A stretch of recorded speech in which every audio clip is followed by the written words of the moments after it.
오늘도 저와 여러분이 하나님의 섭리를 온전히 믿으실 수 있기를 주님의 이름으로 간절히 축원드립니다. 오늘은 마가복음 24번째 시간입니다. 손해인가 이익인가 라는 제목으로 하나님의 말씀을 전하겠습니다.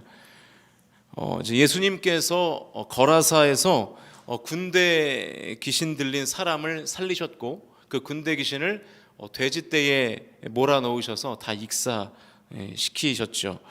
그 예수님의 일하심으로 그 군대 귀신 들린 사람이 정상인이 되었습니다. 오늘은 그 뒤의 이야기인데 16절과 17절 같이 읽어보죠. 16절 17절 시작.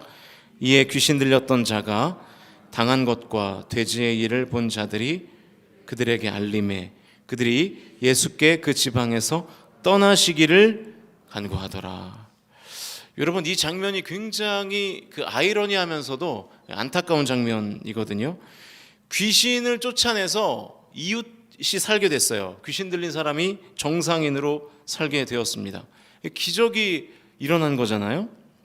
그리고 기쁜 일이 일어난 것이고요. 그런데 그 소식을 들은 마을 사람들의 반응이 뭐라고요? 예수님을 떠나달라고 간구하는 거예요. 예수님 보고 우리 마을에서 나가달라 그러는 거예요. 예수님을 우리 동네에서 추방시키는 거예요. 왜 그랬을까? 너무 기쁜 일인데 왜 동네 사람들은 함께 기뻐하지 못하고 오히려 그 기쁨의 근원 되시는 예수님을 쫓아내려고 할까? 아마도 오늘 성경에는 자세히 기록되어 있지 않지만 예수님이 또 그런 일을 행하실까 봐 떠나달라고 했던 것이 아닌가. 왜냐하면 이 돼지는 그 사람들에게 있어서 생계수단이거든요. 그런데 그 귀신을 돼지떼에게 집어넣으셔가지고 다 몰사시키지 않았습니까? 그러니까 돼지 2,000마리가 한순간에 지금 몰살을 당해버린 거니까 나의 소유가, 나의 재산이 지금 손해를 입은 거죠. 생계수단이 갑자기 확 줄어버린 거죠. 아마도 그게 싫었던 것이 아닌가 생각이 됩니다. 그런 일이 혹시 나에게도 일어나서 내게도 손해를 입힐까 봐 예수님께 물론 정중하게 거절하긴 했어요. 예수님, 좀 우리 마을을 떠나주십시오. 그러니까 이 거라사 지방의 사람들도 사실은 이 귀신에 안 들렸을 뿐이지 군대 귀신과 똑같은 생각을 하고 있는 거예요. 귀신이 예수님께 뭐라 그랬습니까? 당신이 하나님의 아들인 것을 잘 압니다. 그러나 내 인생에 참견을 하지 말아 주십시오. 지금 이 거라사 지방의 동네 사람들도 똑같은 생각을 갖고 있는 거예요. 예수님의 능력이 대단한 거 알아요. 그러나 내 인생에는 들어오지 마십시오. 내 재산은 침범하지 마십시오. 우리 동네에서 나가 주십시오. 이렇게 된 것이죠. 여러분, 신앙생활을 제대로 하면요 불편해지는 게 생기게 되어 있어요. 왜냐하면 나의 옛 자, 우리가 지난 주일에도 이제 새로운 비전을 발표하고 또 새로운 성구를 결정했습니다만 우리가 이전 것은 다 죽었고 그리고 새로운 것으로 살아가야 하기 때문에, 그러나 우리의 본성은 아직도 옛 본성이 남아있거든요. 그러니까 옛 본성과 새 본성이 충돌하는 거예요. 그럼 그 충돌하는 과정 속에 저절로 불편함은 생기게 되어 있죠. 그런데 이 불편함이 싫은 거예요. 예수님의 존재도 인정하고 예수님의 능력도 알지만 내 삶이 불편해지는 거는 싫은 거예요. 손해보는 거는 싫은 거예요. 그렇게 되는 것이죠. 여러분, 예수 안 믿으면요 여러분이 가지고 있는 돈이 다 내 돈이잖아요. 그죠? 물론 지금도 다 내 돈이지만 우리는 어떠한 의식으로 이 재정을 관리합니까? 모든 것이 누구로부터 왔음을 고백하며 하나님으로부터 왔음을 고백하며 재정을 우리는 청지기로서의 사명을 가지고 사용하는 거잖아요. 그래서 11조 헌금하는 거 아니에요? 그렇죠? 하나님 앞에 헌금을 드리는 거죠. 그런데 예수님을 안 믿으면요 11조 헌금 안 해도 되거든요. 그럼 표면적으로 보면 손해죠. 안 해도 되는 걸 하니까. 재정만 그렇습니까? 시간도 마찬가지고요. 여러분, 교회 안 다니면 시간이 더 많죠? 솔직히 그렇잖아요. 교회 안 다니면 뭐할로 이 새벽에 여기 와서 앉아 계세요? 잠 더 자지. 그런 거거든요. 노동도 그렇죠. 내가 뭐할로 주일에 와서 그냥 뼈 빠지게 식당 봉사하고 안내 서고 뭐할로 합니까? 그거 차량 운행하고 주차 관리하고 뭐하러 하냐고요. 안 해도 되죠. 교회 안 다니면 일주일 168시간을 다 내 맘대로 쓸 수 있는 거예요.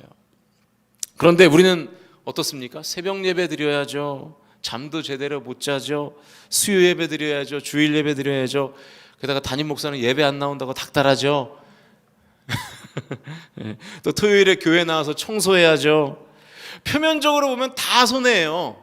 예수 안 믿으면 다 안 해도 되는 것들이에요. 그게 어떻게 보면 사실일 수도 있어요. 눈에 보이는 것만을 따지면 손해라고요. 그래서 이 손해를 보기 싫어서 적당히 신앙생활하는 거예요. 예수님께 최소한의 시간만 드리고 최소한의 물질만 드리고 최소한의 노동만 드리면서 신앙생활 적당히 하는 거죠. 또 예수님을 아예 모른 척하기에는 또 꺼림직하거든요. 그러니까 적당히 대충 뭐 168시간 중에 1시간 정도는 주님께 드려도 내 인생에 큰 지장은 없겠지. 뭐 괜찮겠지. 내가 버는 돈 중에 한 달에 한 10만 원 정도는 괜찮겠지. 이렇게 생각을 한단 말이죠. 그러니까 평생 교회에 발을 걸치고 있어도 신앙이 자라질 않는 거예요. 하나님의 특별한 은혜를 경험하지를 못하는 거예요. 근데 여러분 정말로 냉정하게 생각해 보자고요. 정말로 손해본다고 생각하십니까? 신앙생활에 열심을 내면, 신앙생활을 진지하게 하는 것이 정말로 손해인가 하는 것이죠. 신앙생활을 진지하게 안 하니까 손해라는 생각이 드는 거거든요. 나를 수렁에서 건져주시고 죽음에서 살려주시는 분은 오직 주님이신 줄로 믿습니다. 그 주님께 나의 시간을 드리고 나의 물질을 드리고 나의 몸을 드리는 것이 왜 손해일까요, 대체? 최근에 제가 이렇게 뭐 신방을 하고 상담을 하면서 간증을 여러분들에게 몇 분에게 들었던 적이 있어요. 죽을 거였는데 하나님이 살려주셨다는 거예요. 안 될 거였는데 하나님이 되게 하셨다는 거예요. 이걸 경험하는 단계까지 가야 되는데 거기까지 가지를 못하는 거죠. 당장 손해본다고 생각하니까 거기까지 발을 들이지 못하는 거예요. 신앙생활을 정말로 진지하게 하면서 손익계산을 해보면 예수님을 믿는 것이 지식적으로, 정서적으로, 경제적으로, 사회적으로 봐도 수지 맞는 장사인 줄로 믿으실 수 있기를 주님의 이름으로 축원드립니다. 이 설교 시간에 자꾸 이런 단어를 써서 좀 죄송한데 이렇게 여러분 뭐 가게를 하거나 뭐 이렇게 기업을 경영하다 보면 손익분기점이라는 어떤 지점이 있잖아요. 그런 포인트가 어떤 사업을 시작하면 처음에는 큰 돈을 투자하니까 이익이 있어요, 없어요? 없죠. 그러니까 처음에는 계속 손실이에요. 계속 마이너스예요. 그런데 시간이 지나면 이제 초기에 투자한 자본금이 서서히 회수가 되고 그래서 나중에는 이 손익분기점에 오는 때가 있죠. 그래서 이 이익이 나기 시작하는 그 포인트, 그 지점이 오지 않습니까? 저보다 아마 여러분이 더 잘 아시는 분야잖아요. 저는 신앙생활에도 그런 것 같아요. 그 분기점이 있어요. 그 분기점이. 그 분수령을 넘어야 되는데 그 분수령을 넘지 못하고 넘지 못하는 상황에서 평생 신앙생활을 하면 뭔가 손해보는 것 같고 내게 느껴지는 유익은 없는 것 같은 그 단계를 통과해야 되는데 넘지를 못하는 거예요. 투자를 해야 되는데 투자를 못하는 거예요. 아, 예수 믿고 사는 것이 내게 손해구나 이렇게 생각이 드니까 아예 안 믿기는 그렇고 아주 적당한 지점에서 신앙생활을 그냥 끝내버리는 것이죠. 그게 너무 안타까운 현실입니다.